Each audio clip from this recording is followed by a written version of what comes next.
யாழில் தமிழ் பாடலை கேட்டு வியந்து போன ரணில். இளைஞர் யுவதிகளுக்கு தொழில் வாய்ப்பு. யாழில் ரணில் உறுதி. ஊழியர் சேமலாப நிதி பணிகளில் ஈடுபடுத்தப்பட உள்ள மத்திய வங்கி ஊழியர்கள். யாழிலிருந்து சென்று தொடர்ந்து தடம் புரண்டு விபத்து. பரிதாபமாக உயிரிழந்த யானை. இலங்கை அரசாங்கத்தை ஏமாற்றிய வர்த்தகர்கள். கோடிக்கணக்கான கருப்பு பணம். தைவானிலிருந்து வெளியேறியுள்ள சீன ராணுவம். அனைத்து பிரச்சினைகளுக்கும் அனுரவின் ஆட்சியில் தீர்வு உறுதி. விஜிதகர தெரிவிப்பு.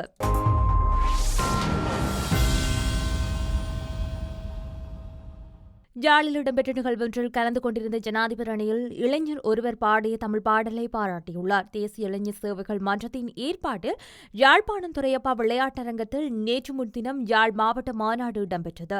இதன்போது தென்னிந்தியாவின் மறைந்த பாடகர் பாலசுப்ரமணியத்தின் பாடல் ஒன்றை பாடுவதற்கு அவையிலிருந்து இளைஞர்களிடம் கோரிக்கை ஒன்றை முன்வைத்தார். இந்த கோரிக்கையை அமைய பாடல் பாடப்பட்டதுடன் பிரதேச இளைஞர்களின் திறன் மற்றும் கலாச்சார திறமைகளை வெளிப்படுத்தும் நிகழ்வுகளையும் ஜனாதிபதி பார்வையிட்டமையும் குறிப்பிடத்தக்கது. வேலையற்ற இளைஞர் யுவதிகளின் தொழில் வாய்ப்புகளை வழங்கும் திட்டம் விரைவில் ஆரம்பிக்கப்படும் என அதிபர் ரணில் விக்ரமசிங்க தெரிவித்துள்ளார். துரையப்பா விளையாட்டரங்கில் நடைபெற்ற யாழ் மாவட்ட இளைஞர் மாநாட்டில் கலந்து கொண்ட அதிபர் ரணில் விக்ரமசிங்க இதனை தெரிவித்தார். வேலையற்ற இளைஞர் யுவதிகளுக்கு தொழில் வாய்ப்புகளை வழங்குவதன் மூலம் ஏற்றுமதி பொருளாதாரத்தை மீள நிலைநாட்டும் வகையில் தனியார் நிறுவனங்களுடன் இணைந்து நவீன விவசாயத்தை கிராமத்திற்கு கொண்டு செல்லும் வேலை திட்டம் அடுத்த வருடம் முதல் ஆரம்பிக்கப்படும் என அதிபர் ரணில் விக்ரமசிங்க கூறினார். மேலும் கருத்து தெரிவித்த ரணில், கடந்த 4 ஆண்டுகளில் இலங்கையின் பொருளாதாரம் பெரும் பின்னடைவை சந்தித்தது. அதில் மக்கள் மிகவும் பாதிக்கப்பட்டனர். நாடு தற்போது வக்ரோத் நிலையிலிருந்து மீண்டு வந்திருக்கிறது. நாடு வளமைக்கு திரும்பிய பின்னர் வேலையற்றோருக்கு வேலை கிடைக்கும் என்று நம்புகிறது. பொருளாதார பரிவர்த்தனைகள் சட்டமூல நாடாளுமன்றத்துக்கு கொண்டுவரப்பட்டுள்ளது. எனவே ஏற்றுமதி அடிப்படையிலான பொருளாதாரத்தை இந்த நாட்டில் உருவாக்க முடியும் என்று நாங்கள் நம்புகிறோம் என அதிபர் ரணில் விக்ரமசிங்க தெரிவித்துள்ளார். இலங்கை மத்திய வங்கியின் ஊழியர்கள் 1200 பேரில் சுமார் 300 பேர் ஊழியர் சேமலாப நிதியத்துடன் தொடர்புடைய பணிகளில் ஈடுபடுத்தப்பட்டிருப்பதாக மத்திய வங்கியின் ஆளுநர் கலாநிதி நந்தலால் வீரசிங்க தெரிவித்துள்ளார். ஊழியர் சேமலாப நிதியம் தொடர்பாக நடைமுறை சட்டத்தின் பின்னர் அப்பணிகள் பிரித்தொரு கட்டமைப்புக்கு மாற்றப்பட வேண்டியிருப்பதாகவும் அவர் மேலும் சுட்டிக்காட்டியுள்ளார். கொழும்பில் கடந்த வாரம் ஏற்பாடு செய்யப்பட்டிருந்த கலந்துரையாடல் நிகழ்வொன்றில் கலந்து கொண்டு கருத்து வெளியிடுகையில் அவர் மேற்கண்டவாறு குறிப்பிட்டார். தொடர்ந்து கருத்து தெரிவித்த அவர், மொத்தமாக 1200 மத்திய வங்கி ஊழியர்களின் நிரந்தர ஊழியர்கள் 150 பேர் உள்ளடங்கலாக சுமார் 300 பேர் ஊழியர் சேமலாப நிதியம் சார்ந்த பணிகளில் ஈடுபடுத்தப்பட்டுள்ளனர். இருப்பினும் மத்திய வங்கியினால் இப்பணிகள் முன்னெடுக்கப்பட வேண்டும் என நான் கருதவில்லை. கடந்த காலங்களில் பங்குகள் மற்றும் பிணைமுறிகள் மேற்கொள்ளப்பட்ட பொருத்தமற்ற முதலீடுகள் காரணமாக ஊழியர் சேமலாப நிதியத்தின் நிர்வாக செயற்பாடுகள் கேள்விக்கு உள்ளாகியிருந்தன. இந்த நிதியத்தின் நிர்வாகம் தொடர்பிலான பல்வேறு குற்றச்சாட்டுகள் காணப்பட்டன. தனியார் துறை சார்ந்த மிகப்பெரிய நிதியம் இதுவாகும். நான் அறிந்த வரையில் இந்நிதியம் சுமார் 10 மில்லியன் கணக்குகளை கொண்டிருக்கிறது. இருப்பினும் ஊழியர் சேமலாப நிதியம் மத்திய வங்கியின் ஊடாக நிர்வகிக்கப்படுவதில் காணப்படும் கொள்கை மற்றும் செயற்பாடு ரீதியிலான சிக்கலை கருத்தில் கொண்டு நோக்குகையில் இதன் நிர்வாகத்துக்கென பிரித்தொரு கட்டமைப்பு ஸ்தாபிக்கப்பட வேண்டியது அவசியம். ஆனால் அத்தகைய கட்டமைப்பை உருவாக்குகையில் அது நிர்வாகத்துக்கு உரியவாறு முன்னெடுக்கக்கூடிய பொறுப்புக்குத்தக்க வலுவான கட்டமைப்பு அதுவாக காணப்படுமா என்ற கேள்வி நிலவுகிறது.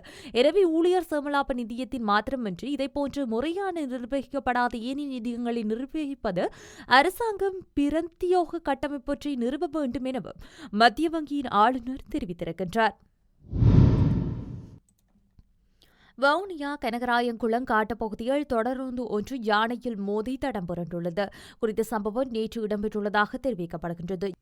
யாழிலிருந்து அனுராதபுரம் நோக்கி சென்று கொண்டிருந்த தொடருந்து கனகராயன்குளம் காட்டுப்பகுதியில் தொடருந்து பாதையினை ஊடறுத்து சென்ற யானை மற்றும் குட்டிகளுடன் மோதுண்டுள்ளது. இந்த நிலையில் தாய் யானை சம்பவ இடத்திலே பலியாகியுள்ளதுடன் யானைக்குட்டி காயங்களுடன் பொதுமக்களின் உதவியுடன் மீட்கப்பட்டுள்ளதுடன் மேலதிக சிகிச்சைகளுக்காக வன ஜீவராசிகள் திணைக்களத்தின் எடுத்துச் செல்லப்பட்டதாக தெரிவிக்கப்படுகின்றது. மேலும் விபத்துக்கு காரணம் 4 மணி நேரத்தின் பின்னர் மற்றொரு தொடருந்து சேவை ஊடாக பயணிகள் அழைத்துச் செல்லப்பட்டமையும் குறிப்பிடத்தக்கது.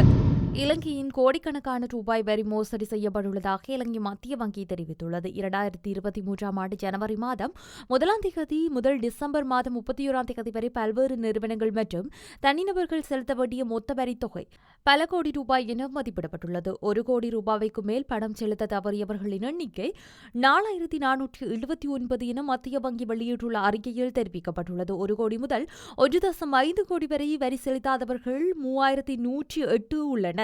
இதில் மது உற்பத்தி இறக்குமதி செய்யும் 28 நிறுவனங்களும் அடங்கும். இதில் உள்ளடங்கும் வருமான திணைக்களம் அதிக தொகையை வசூலிக்க வேண்டும். அந்த தொகை பல கோடி ரூபாயாகும் என பேராதனை பல்கலைக்கழகத்தின் பொருளாதார பிரிவின் பேராசிரியர் வசுந்தரா அத்ரிகல தெரிவித்துள்ளார். உள்நாட்டு இறைவரி திணைக்களம் தொடர்பாக 350 நிலுவைகள் வரி வழங்கும் நீதிமன்றங்களில் நிலுவை உள்ளது.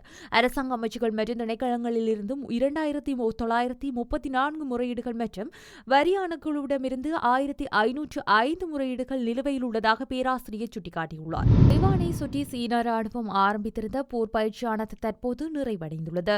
தைவான் சீனாவின் ஒரு பகுதியாக மாறும் வரை அப்பகுதியில் ராணுவ நடவடிக்கை தொடரும் என்று சீனா பாதுகாப்பு அமைச்சு செய்தி தொடர்பாளர் வு கியான் தெரிவித்துள்ளார். இந்த நிலையில் கடந்த 23ஆம் தேதி சீன ராணுவ போர் பயிற்சிகளை ஆரம்பித்து தைவானுக்கான தண்டனையாக ஆரம்பிக்கப்பட்ட இந்த பயிற்சியில் சீனாவின் முப்படைகளும் பங்கேற்றிருந்தன. தைவானின் பாதுகாப்பு அமைச்சகம் வெளியிட்ட தகவலின்படி சீன கடற்படையினர் 27 போர்க்கப்பல் மற்றும் 62 விமானங்கள் அதன் எல்லைக்குள் காணப்பட்டுள்ளன. தைவானின் புதிய அதிபராக லாய் கிங் தேவின் பதவியேற்பு விழா முடிந்த 2 நாட்களுக்கு பிறகு, அதாவது மே 20 அன்று சீனா தனது ராணுவ பயிற்சியை ஆரம்பித்திருந்தது.